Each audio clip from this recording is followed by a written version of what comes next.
قرآني نبض حياتي، قرآني طهر ذاتي، قرآني عصمة أمري، قرآني طوق نجاتي. اعوذ باللہ من الشیطان الرجیم، بسم اللہ الرحمن الرحیم. رب اشرح لی صدری ویسر لی امری واحلل عقدۃ من لسانی یفقہوا قولی. رب یسر ولا تعسر وتمم بالخیر، آمین یا رب العالمین. اعراب القرآن سلسلے میں چلتے ہیں آج کے سبق کی طرف، اور آج کے سبق میں آنے والی آیت کو گرامیٹیکلی اینالائز کرتے ہیں. آج کے سبق میں ہم انشاءاللہ تعالیٰ سورۃ البقرہ کی آیت نمبر 59 کا گرامیٹیکلی انالیسس کریں گے. آیت آپ سکرین پہ لکھی ہوئی دیکھ رہے ہیں. بسم اللہ الرحمن الرحیم.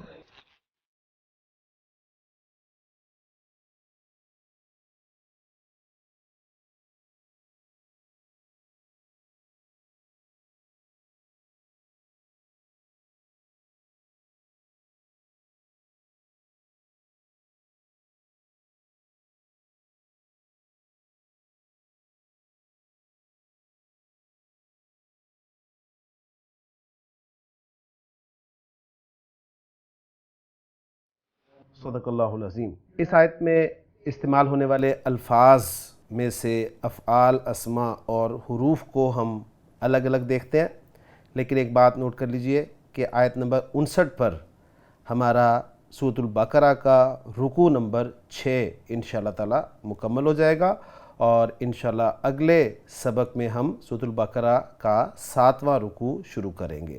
تو الحمدللہ جی، اللہ تعالیٰ نے ہمیں یہاں تک پہنچایا. اس دعا کے ساتھ آگے بڑھتے ہیں کہ اللہ تعالیٰ ہمیں مزید آگے بڑھنے کی توفیق عطا فرمائے. اسکرین پہ آپ دیکھ رہے ہیں اسماء، افعال اور حروف کو. سرخ رنگ میں آپ کو حروف نظر آ رہے ہیں، سبز رنگ میں آپ کو افعال نظر آ رہے ہیں، اور نیلے یعنی بلو کلر میں آپ اسماء کو دیکھ سکتے ہیں. تو آپ ایک نظر ڈال لیجئے. باقی تفصیل سے انشاءاللہ تعالیٰ ان اسماء پر، افعال پر اور حروف پر ہم بات کریں گے جب اس آیت کے مختلف جملے بنائیں گے اور جملے کو تفصیل سے اینالائز کریں گے. تو اس آیت کا جو پہلا جملہ بن رہا ہے وہ میں آپ کو اگلی سکرین پہ دکھاتا ہوں، اور اب آپ دیکھ رہے ہیں اس جملے کو کہ وہ جملہ ہے فَبَدَّلَ الَّذِينَ ظَلَمُوا قَوْلًا غَيْرَ الَّذِي قِيلَ لَهُمْ. فا آپ کا حرف ہے اور حرف عطف ہے، تو اس کو ہم فا عاطفہ کہیں گے. آگے آپ کو نظر آ رہا ہے بدلہ فعل.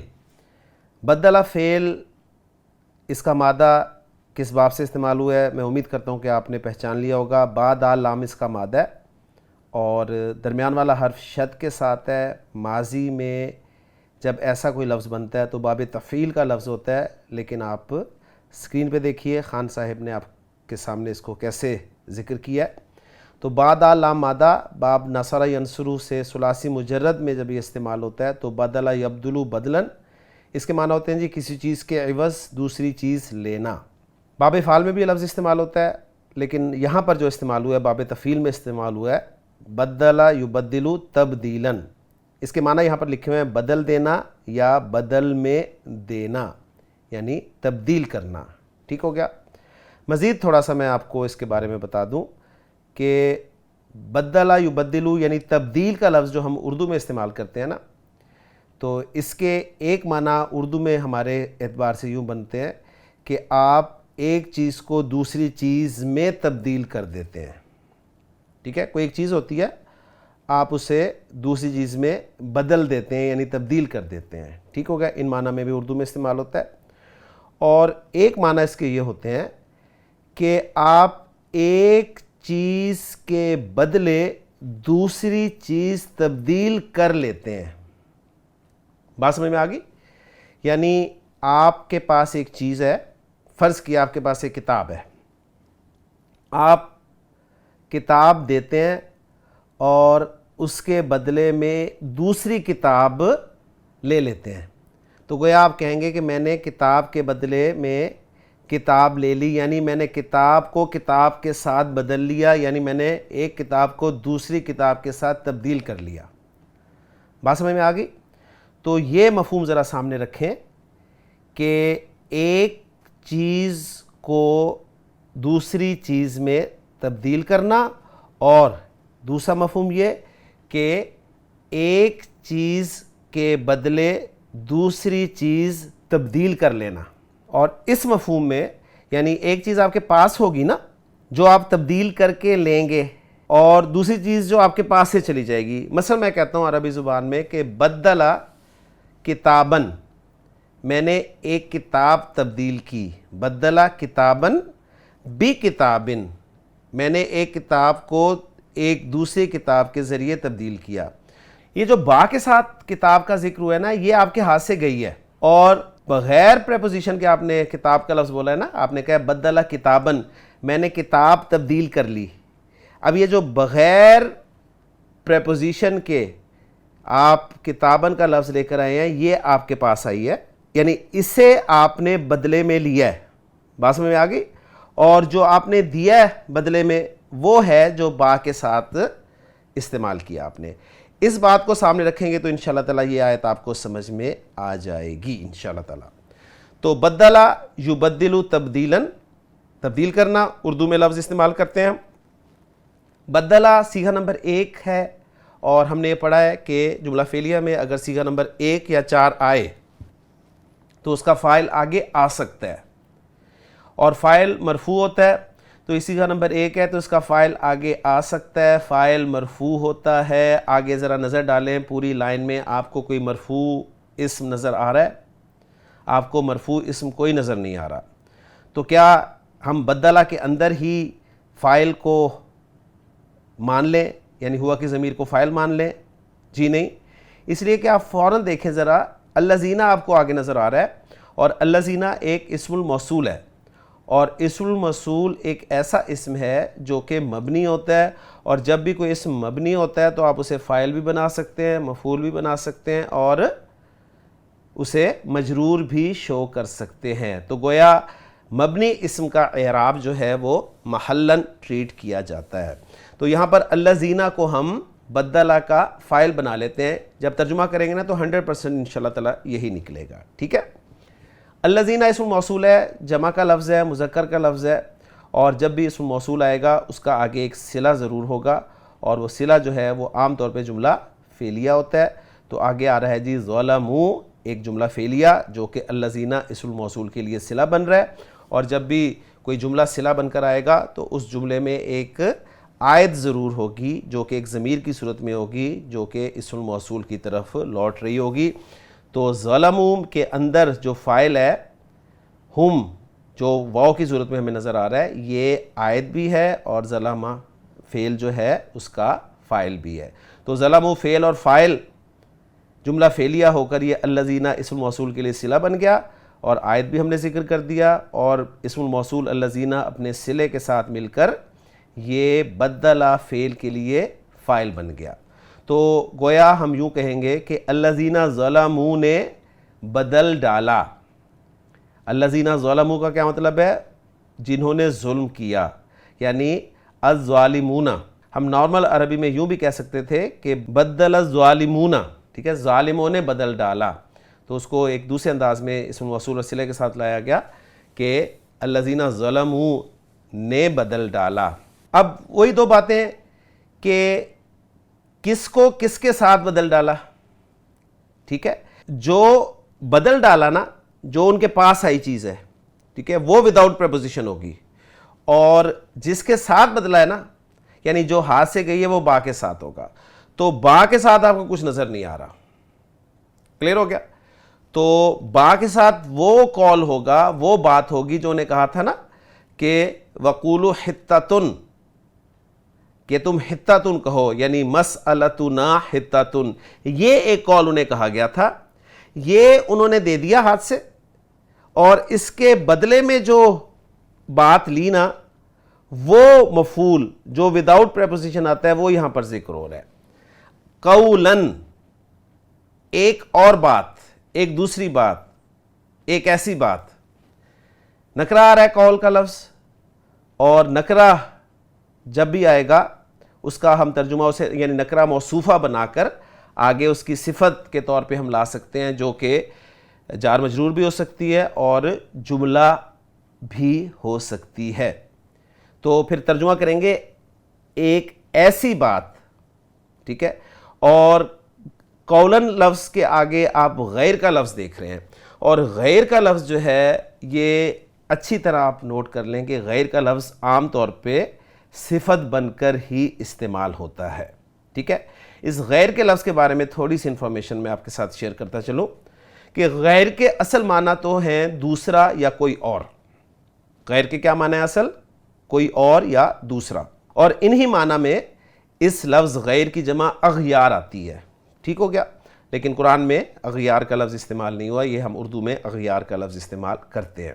یہ جو غیر کا لفظ ہے یہ بہت سے معنی میں استعمال ہوتا ہے، یعنی بہت سے معنی کے لیے استعمال ہوتا ہے، یوں ہم کہیں گے۔ زیادہ تر تو یہ کے سوا، یہ جو ہم کہتے ہیں نا علاوہ، ان معنی میں استعمال ہوتا ہے۔ جیسے عربی میں کہا جائے غیر اللہ، اور یہ غیر کا لفظ جو ہے نا مضاف ہو کے آئے گا، یہ بھی اچھی طرح نوٹ کر لیں، مضاف ہو کر آئے گا اور اس کے بعد ایک مضاف الیہ ہوگا۔ تو غیر اللہ، اللہ کے سوا، صحیح ہو گیا۔ ایک معنی تو اس کے سوا کے ہیں، یعنی کے سوا کے ہیں، یعنی خالی جگہ کے سوا، اور خالی جگہ پہ اس کا مضاف الیہ ذکر ہوگا۔ دوسرے اس کے معنی جو ہیں وہ ہیں خالی جگہ۔ خالی جگہ مطلب میں بول رہا ہوں کہ یہاں پر ہم ایک لفظ رکھیں گے اور اس کے بعد جو بولا جائے گا ان مفہوم میں آئے گا، خالی جگہ کی بجائے، ٹھیک ہے، خالی جگہ کی بجائے کی جگہ۔ جیسے قرآن مجید میں اللہ تعالیٰ نے فرمایا ہے کہ وَمَن يَبْتَغِي غَيْرَ الْإِسْلَامِ دِينًا، تو یہاں پر ہم ترجمہ کریں گے جو اسلام کی بجائے کوئی دین اختیار کرے گا تو فَلَن يُقْبَلَ مِنْهُ، وہ اس سے ہرگز قبول نہیں کیا جائے گا۔ تو یہاں پر غیر کا لفظ جو ہے وہ کی بجائے کے معنی میں استعمال ہو رہا ہے۔ غیر کے ایک معنی جو ہیں وہ مگر کے ہوتے ہیں، صحیح ہے، مگر، اور یہ مگر کا لفظ جو ہے وہ سوا کے معنی میں ہم لیتے ہیں عام طور پہ اردو میں، یعنی اللہ کے معنی میں۔ جیسے قرآن مجید میں اللہ تعالیٰ نے فرمایا کہ ما لبثوا غیر ساعۃ، نہیں وہ ٹھہرے مگر ایک ساعہ، ٹھیک ہے، یعنی وہ صرف ایک ساعت ٹھہرے۔ تو مگر کے معنی میں بھی استعمال ہوا ہے یہ لفظ، اور غیر کا لفظ جو ہے یہ نہ خالی جگہ ہوتے ہوئے، جیسے قرآن مجید میں اللہ تعالیٰ نے فرمایا غیر باغن ولا عادن، ٹھیک ہے، یعنی باغ کسے کہہ رہے ہیں؟ باغی کو، اور عاد کسے کہہ رہے ہیں؟ یعنی سرکشی اختیار کرنے والے کو۔ باغی نہ ہوتے ہوئے، غیر باغن، باغی نہ ہوتے ہوئے، اس طرح ترجمہ کریں گے۔ اور ایک غیر کا ترجمہ ہم کریں گے جو ڈیش نہیں ہے، جو خالی جگہ نہیں ہے، یعنی لیسا کے معنی میں۔ جیسے قرآن مجید میں اللہ تعالیٰ نے فرمایا فَلَهُمْ أَجْرٌ غَيْرُ مَمْنُونٍ، فَلَهُمْ أَجْرٌ، ان کے لیے ایک ایسا اجر ہے جو ممنون نہیں ہے۔ ممنون مینز یہاں پر اینڈ لیس، جو کہ اینڈ لیس ہے، یعنی ختم نہ ہونے والا ہے، ٹھیک ہو گیا۔ اور اللہ کے رسول صلی اللہ علیہ وسلم کے لیے بھی سورہ قلم میں جو اللہ تعالیٰ نے الفاظ استعمال کیے ہیں کہ وَإِنَّ لَكَ لَأَجْرًا غَيْرَ مَمْنُونٍ، اب وہاں پر اجرن آیا ہے تو اجرن کے لیے صفت بنے گا جب غیر کا لفظ، تو اجرن منصوب ہے تو غیرہ بھی منصوب ہوگا۔ یہاں پر سورۃ 3 میں اجرن آیا ہے تو اجرن مرفوع ہے، تو اجرن کی جب صفت بنے گا تو غیرو لفظ استعمال ہوگا، ٹھیک ہو گیا۔ تو ایک معنی اس کے ہیں جی جو نہیں ہے، اور جو کے بعد جو خالی جگہ ہے اس میں اس ذکر کیا جائے گا اس لفظ کو، اس لفظ کے معنی کو جو کہ ذکر ہو رہا ہے۔ جیسے یہاں پر غیر ممنون یا غیر ممنون یا غیر مکذوب اگر کہا جائے، اور یہ بات یاد رہے کہ غیر کا لفظ مضاف بن کر آ رہا ہے اور اس کے بعد مضاف الیہ ہی ہے۔ ایک معنی جو ہے یا ایک استعمال غیر کا حرف جر با کے ساتھ ہوتا ہے، ٹھیک ہے، جس سے وہ بن جاتا ہے بغیری، اور بغیر حساب جیسے ہم کہتے ہیں، تو یہ اردو کا بالکل استعمال جو ہے نا، جسے ہم کہتے ہیں بغیر حساب کے، ٹھیک ہے، وداؤٹ حساب، تو ان معنی میں بھی اس کا ترجمہ جو ہے وہ کیا جاتا ہے۔ اور کبھی یہ کسی صفت میں منفی معنی پیدا کرنے کے لیے آتا ہے، ٹھیک ہے، جیسے غیر متشابہن یا غیر متشابہن یا غیر متشابہن، یعنی جو کہ متشابہ نہ ہو، ایسی چیز جو کہ متشابہ نہ ہو، تو یعنی نہ کے ساتھ اس کا ترجمہ جو ہے وہ کیا جا سکتا ہے. ٹھیک ہو گیا. اور یہ بات پھر اچھی طرح ذہن میں رکھ لیجئے کہ غیر کا لفظ جو ہے ہمیشہ مضاف ہو کر آتا ہے، اور اس لیے آپ اسے تنوین کے بغیر دیکھتے ہیں، اور اس کے بعد جو ہے وہ اس کا مضاف الیہ ہوتا ہے، اور جو خالی جگہ میں نے آپ کے لیے چھوڑی ہیں وہ سب کی سب اس کے مضاف الیہ کے لیے ہیں. غیر کا لفظ جو ہے وہ الا جو حرف استثناء ہے نا اس کے مقابلے میں بھی آتا ہے. یعنی مقابلے میں مراد کیا ہے کہ الا کا لفظ جس طرح استثناء کے لیے آتا ہے نا تو غیر کا لفظ بھی استثناء کے لیے آتا ہے، لیکن غیر کے لیے کچھ قواعد ہیں. جب وہ استثناء کے لیے آتا ہے تو وہ اس وقت ہمارا موضوع نہیں ہے، تو وہ آپ کتاب میں دیکھ سکتے ہیں، کسی بھی گرامر کی کتاب میں. ٹھیک ہو گیا جی. تو اب ہم آتے ہیں واپس آیت کی طرف. غیرہ یہاں پر مضاف بن رہا ہے پہلی بات، اور جب یہ مضاف بن رہا ہے تو آگے اس کا مضاف الیہ ہوگا، اور مضاف الیہ مجرور ہوتا ہے، اور الذی آگے آ رہا ہے جو کہ ایک مبنی اسم ہے، اور مبنی اسم کو آپ مرفوع منصوب یا مجرور کسی طریقے سے بھی استعمال کر سکتے ہیں. تو الذی کو ہم یہاں پر محلاً مجرور مانیں گے بطور مضاف الیہ غیر کے. ٹھیک ہو گیا. تو الذی اسم موصول ہو گیا، اور اسم موصول جب بھی آئے گا اس کا ایک صلہ ہوگا، اور صلہ عام طور پہ جملہ فعلیہ ہوگا، اور جملہ فعلیہ آپ دیکھ رہے ہیں قیل لہم کی صورت میں آپ کو نظر آ رہا ہے. اور قیل لہم جو ہے، قیل یہ فعل مجہول ہے، قالا کا، قالا یعنی اصل میں تھا قولا جو کہ قولا سے قولا بنا، اور ایک صورت اس کی قولا کے طور پہ استعمال کی گئی، اور دوسری صورت جو کہ قرآن میں استعمال ہوئی ہے وہ ہے قیلا. ٹھیک ہے. تو قیلا فعل ماضی مجہول ہے، اور جب بھی فعل مجہول آئے گا اس کا ایک نائب فاعل ہوگا. آگے آپ کو مرفوع کچھ نظر نہیں آ رہا، تو قیلا کے اندر ہم ہوا کو اس کا نائب الفاعل مان لیں گے، یعنی وہ کہا گیا. ٹھیک ہے. اور ہوا کی ضمیر الذی اسم موصول کی طرف لوٹ رہی ہے، یعنی پھر ترجمہ کریں گے جو کہا گیا، اور لہم ان سے، یہ جار مجرور متعلق ہو جائے گا قیلا فعل کے لیے. قیلا فعل مجہول اپنے نائب فاعل ہوا، اور متعلق لہم سے مل کر جملہ فعلیہ ہو کر یہ الذی اسم موصول کے لیے صلہ بن گیا، اور اسم موصول الذی اپنے صلے کے ساتھ مل کر مضاف الیہ بن گیا غیرہ لفظ کے لیے. اور غیرہ مضاف اپنے مضاف الیہ سے مل کر یہ صفت بن گیا قولن کی، کیونکہ قولن جو ہے وہ بھی منصوب ہے اور غیرہ کا اعراب بھی منصوب ہے، تو یہ قولن کی صفت بن گیا. ٹھیک ہے. اب یہاں پر ایک پوائنٹ آپ کے سامنے شاید ذہن میں آپ کے آ رہا ہو کہ قولن نکرہ ہے اور غیرہ جو ہے مضاف اور اس کا مضاف الیہ معرفہ ہے، اور ہم نے پڑھا ہوا ہے کہ جب بھی کسی نکرہ کو معرفہ کی طرف اضافت دے دی جائے، یعنی مضاف الی المعرفہ جو ہے وہ بھی معرفہ بن جاتا ہے. تو یہ قولن نکرہ کی صفت ایک معرفہ کیسے بن سکتا ہے؟ تو غیرہ کے بارے میں نوٹ کر لیجئے، میں نے لسان القرآن پارٹ 2 میں یہ پوائنٹ بتایا ہے، اور کتاب میں بھی لکھا ہوا ہے کہ غیرہ جو ہے یہ اس رول سے مستثنی ہے. ٹھیک ہو گیا. یعنی غیرہ کے بعد غیرہ کا مضاف الیہ اگر معرفہ بھی ہوگا تو اسے نکرہ ہی کنسیڈر کیا جائے گا. ٹھیک ہو گیا. تو یہ بات آپ لیکچر میں دیکھ بھی سکتے ہیں، اور میری کتاب لسان القرآن میں حصہ دوم جو ہے اس میں اس کو پڑھ بھی سکتے ہیں. پوائنٹ میں نے وہاں پر ذکر کیا ہوا ہے. ٹھیک ہو گیا. تو قولن موصوف اور غیر الذی قیل لہم صفت. موصوف اپنی صفت کے ساتھ مل کر یہ بدلہ فعل کے لیے مفعول بھی بن گیا، اور وداؤٹ پریپوزیشن استعمال ہوا ہے.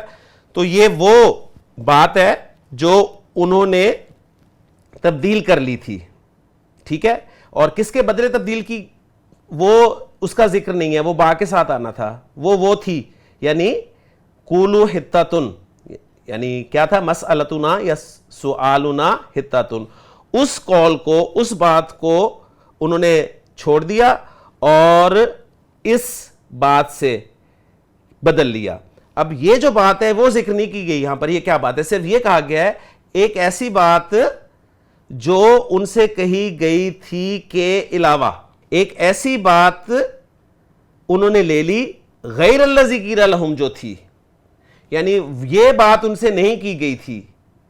بات سمجھ میں آ رہی ہوگی امید ہے. میں ٹیکنیکل سی ہے تو اس لیے ذرا اس پہ میں نے کافی ٹائم لیا، لیکن اگر سمجھ میں آ گئی ہے تو میں سمجھتا ہوں بہت بڑا مسئلہ آپ کا حل ہو جائے گا.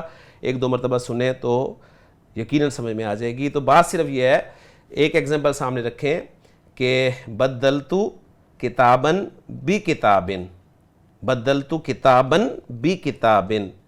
کتابن ایک مفعول ہے اور دوسرا مفعول با کے ساتھ آ رہا ہے. تو جو آپ نے تبدیل کیا ہے نا, یعنی جو تبدیل کر کے آپ نے لیا ہے, جو اب آپ کے پاس ہے وہ کتابن ہے وداؤٹ پریپوزیشن کے, اور جو آپ نے تبدیل کر لیا, جو آپ نے دے دیا ہے, وہ با کے ساتھ ہے. تو با کے ساتھ والا یہاں پر ذکر نہیں ہے, اور جو آپ کے پاس ہے اس وقت وہ ایک ایسا قول ہے جو کہ آپ کو نہیں کہا گیا تھا. اب امید ہے کچھ نہ کچھ بات سمجھ میں آئی ہوگی. تو بدلا فعل, الذین ظلموا موصول صلہ مل کر یہ ہو گیا جی فاعل بدلا کا, اور قولن اپنی صفت کے ساتھ مل کر مفعول بہ بن گیا بدلا فعل کے. بدلا فعل اپنے فاعل اور مفعول بہ سے مل کر جملہ فعلیہ ہو کر معطوف ہو گیا پچھلے جملے پر. آگے چلتے ہیں جی. فَأَنزَلْنَا عَلَى الَّذِينَ ظَلَمُوا رِجْزًا مِّنَ السَّمَاءِ بِمَا كَانُوا يَفْسُقُونَ. فا, یہ فا عاطف ہے جی. آگے آ رہا ہے انزلنا, فعل ماضی, نا سے ہمیں پتہ چل رہا ہے جمع متکلم کا صیغہ ہے. انزل ینزل انزالا, نازل کرنا. انزلنا ہم نے نازل کیا, ہم نے اتارا. کیا اتارا, وہ مفعول ہوگا. آگے دیکھیں منصوب آپ کو کیا نظر آ رہا ہے, منصوب آپ کو نظر آ رہا ہے رجزن. ٹھیک ہے, تو رجزن جو ہے یہ اس کا مفعول ہے, اور رجز کے معنی جو ہیں وہ گندگی کے بھی ہوتے ہیں, عذاب کے بھی ہوتے ہیں, اور بتوں کے لیے بھی یہ لفظ استعمال ہوا ہے قرآن میں. نکرہ استعمال ہوا ہے تو ہم ترجمہ اس کا کریں گے ایک عذاب, اور نکرہ کے بعد آپ جار مجرور دیکھ رہے ہیں جو کہ من السمائی ہے, تو ہم اس جار مجرور کو اس نکرہ کے لیے صفت بنا دیں گے. تو رجزن موصوف ہو جائے گا, اور من السمائی جار مجرور صفت بن جائے گا رجزن نکرہ موصوف کی.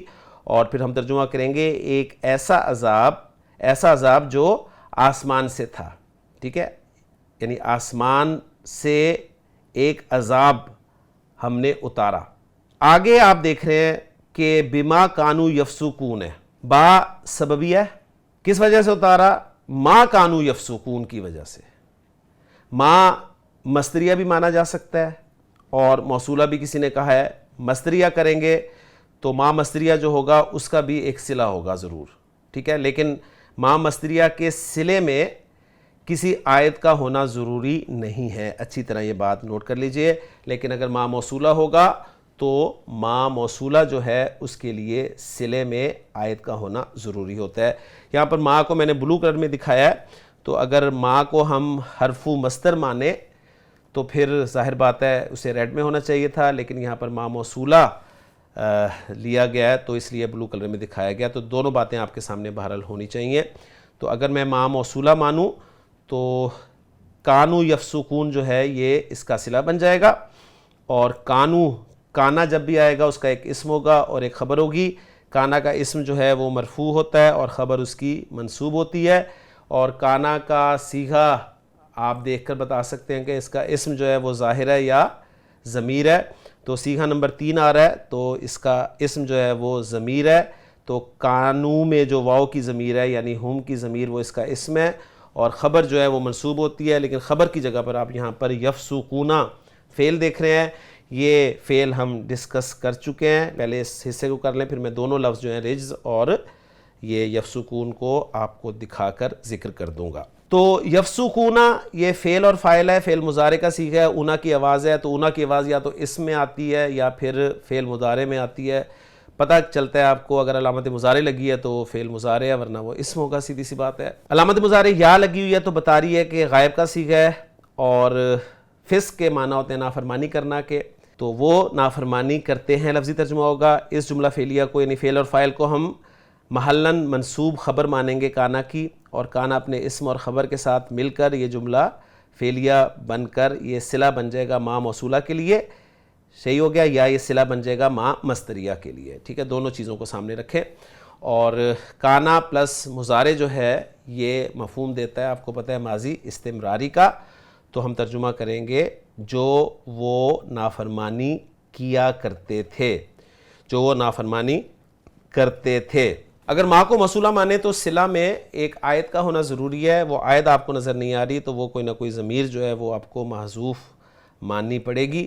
کس کی نافرمانی کرتے تھے اس کو, ٹھیک ہے, اور اس طرح سے ہوگا. اور اگر ما مصدریہ مانے تو پھر آپ کو ضرورت نہیں ہے صلے میں عائد کی, اور پھر ما مصدریہ جو ہے یہ جملہ فعلیہ کو مصدر کے معنی میں کنورٹ کر دے گا. اور مصدر چونکہ مفرد ہوتا ہے لہٰذا وہ مفرد لفظ پھر با حرف جر یعنی جسے ہم نے با سببیہ ڈکلیئر کیا ہے اس کے ساتھ مل کر یعنی مجرور ہو جائے گا اس با کے لیے, اور با حرف جر اپنے مجرور کے ساتھ مل کر یہ رجزن کی دوسری صفت بن جائے گا.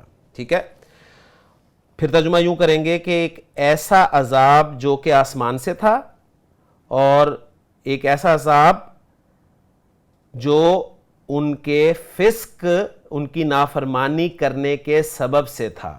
تو ان کی نافرمانی کرنے کا سبب, ٹھیک ہے, ان کا نافرمانی کرنا.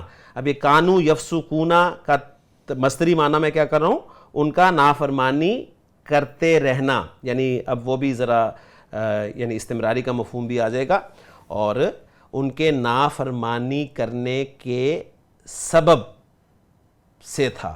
ٹھیک ہو گیا, تو یہ دونوں صفات بنا دیں گے جی ہم رجزن کی. تو رجزن اپنی دونوں صفات کے ساتھ مل کر یہ مفعول بہ بن جائے گا انزلنا فعل کا. بیچ میں ہم ایک چھوڑ گئے جی الذین ظلموا کو. اب یہ الذین ظلموا کوئی مشکل نہیں ہے, الا آپ کا حرف جر ہے, اور حرف جر جب بھی آئے گا کوئی نہ کوئی مجرور ہوگا اس کے آگے, اور وہ مجرور الذین ہے جو کہ اسم الموصول ہے. تو پچھلے جملے میں بھی الذین ظلموا استعمال ہوا تھا, لیکن وہاں پر الذین ظلموا کو ہم نے فاعل بنایا تھا بدلہ کا, اور یہاں پر ہم الا کی وجہ سے الذین ظلموا کو مجرور بنا رہے ہیں. ٹھیک ہے, تو الذین ظلموا بالکل اسی طرح موصول اور صلہ مل کر یہ مجرور ہو جائے گا الا حرف جر کے لیے. الا حرف جر اپنے مجرور کے ساتھ مل کر متعلق ہو جائے گا انزلنا فعل کے. تو انزلنا فعل اپنے فاعل اپنے متعلق اور مفعول بہ سے مل کر جملہ فعلیہ ہو کر معطوف ہو گیا پچھلے جملے پر. تو الحمدللہ پوری آیت کا انالیسس بھی ہو گیا, تفصیل بھی آپ کے سامنے آ گئی. اب ذرا رجز لفظ کو بھی دیکھ لیں, اور یفسقون میں جو مادہ استعمال ہوا ہے اس کو بھی دیکھ لیں. فسق کا مادہ چونکہ ہم پہلے دیکھ چکے ہیں, لیکن صرف آپ کی یاد دہانی کے لیے میں دوبارہ دکھا رہا ہوں. ہاں, رجز کا لفظ جو ہے وہ آپ کو اسکرین پہ نظر آ رہا ہے کہ را جیم زا اس کا مادہ ہے, نصر ینصر سے استعمال ہوتا ہے, اور اس کے معنی آپ دیکھ لیں, میں نہیں ذکر کروں گا. ہم صرف رجز لفظ کو دیکھیں گے. رجز اور رجز یہ اسم ذات ہے, عذاب, گندگی, ٹھیک ہے, ان معنی میں استعمال ہوتا ہے. اور اگلی سکرین پہ آپ فا سین قاف مادے کو دیکھیں, باب نون سے استعمال ہوتا ہے فسق یفسق فسوقن فسقن. اور لفظی معنی ہم نے پہلے بھی ذکر کیے تھے کہ کھجور کے گودے کا جھلی سے باہر نکلنا, کوئی اپنی حد کو پار کرنا, تو اطاعت کے دائرے سے باہر نکلنا یعنی نافرمانی کرنا. ٹھیک ہے, فاسق بھی اس سے لفظ بنا ہے, فسق بھی اس سے لفظ بنا ہے, اور نوٹ بہت اہم تھا اس لیے آپ کو میں یاد دہانی کے طور پہ دکھا رہا ہوں کہ اسلام سے پہلے فسق کا لفظ انسانوں کے لیے استعمال نہیں ہوتا تھا, بلکہ صرف قرآن مجید نے استعمال کیا ہے.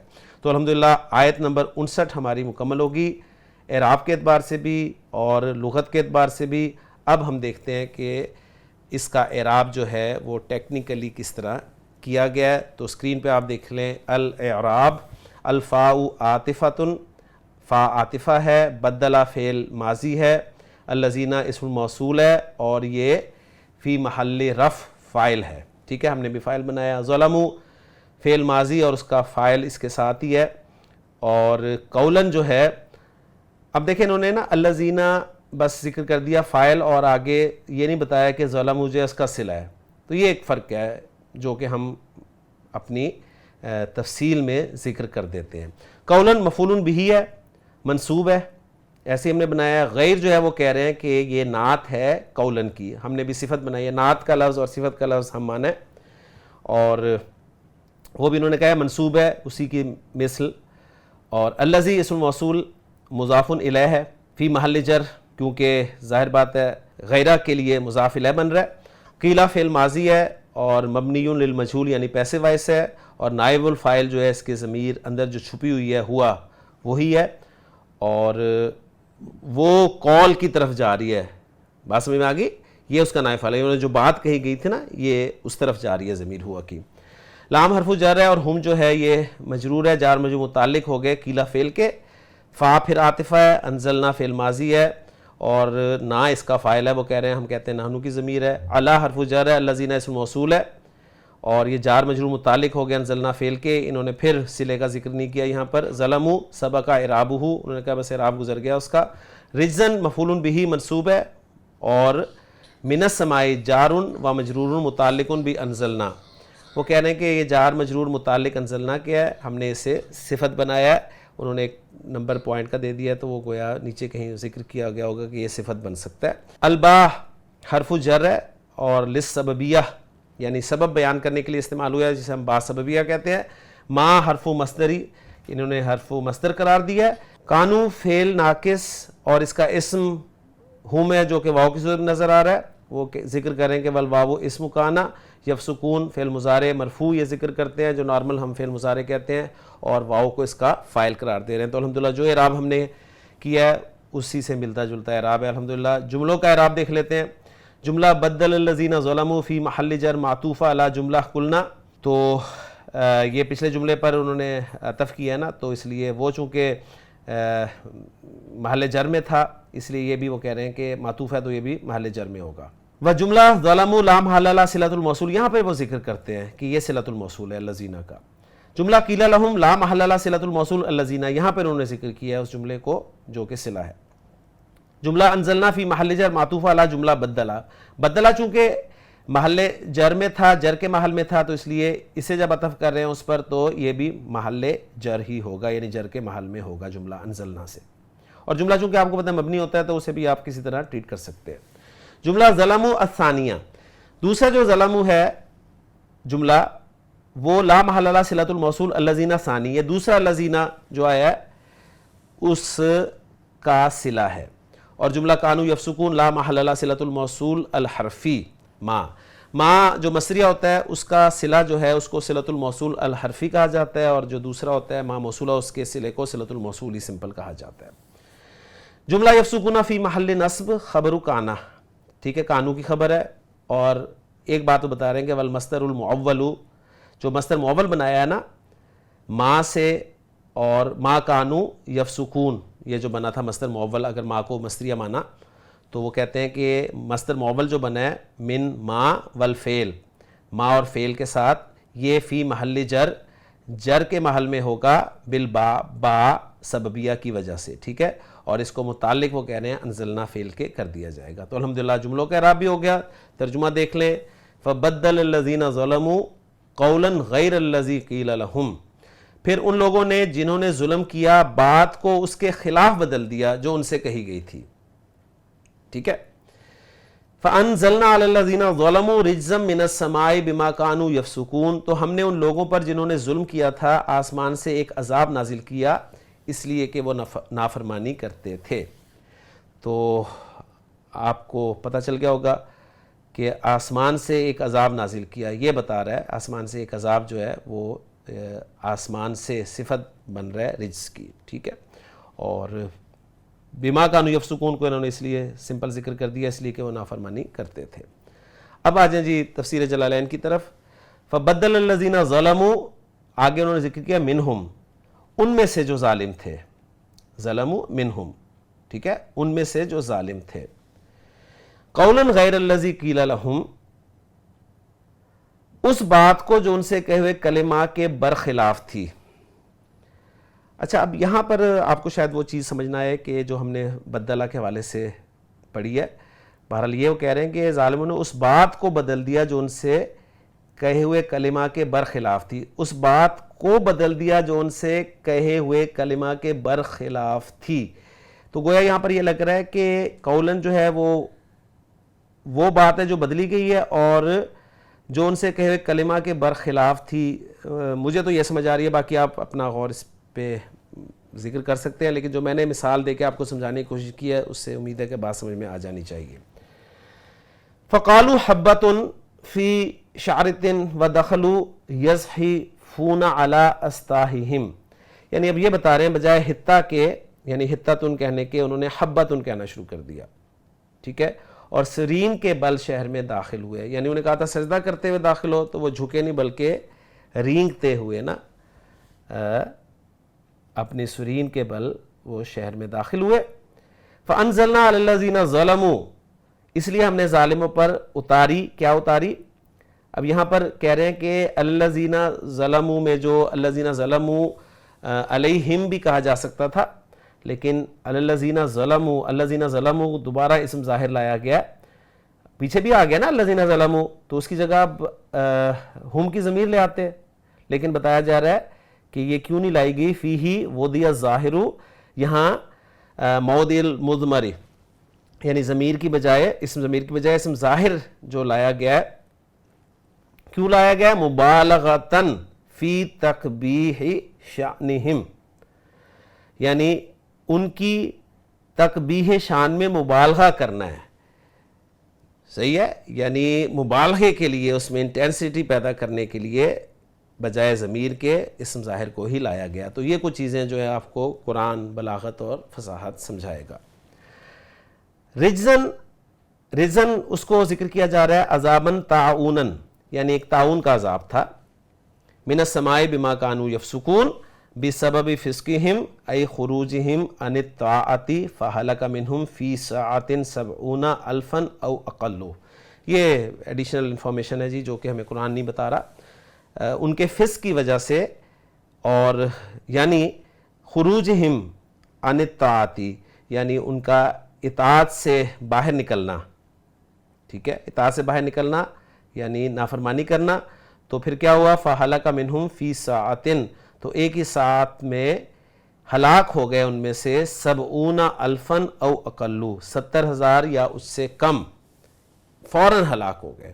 یہ قرآن نے ذکر نہیں کیا، تو یہ تفسیر بتا رہی ہے ہمیں، اور ظاہر بات ہے بنی اسرائیل کی روایات سے ہی یہ چیزیں لی گئی ہیں. تو الحمدللہ جی آیت نمبر 59 مکمل ہو گئی، اور آیت نمبر 59 مکمل ہوتے ہی ہماری سورۃ البقرہ کا رکوع نمبر 6 بھی مکمل ہو گیا.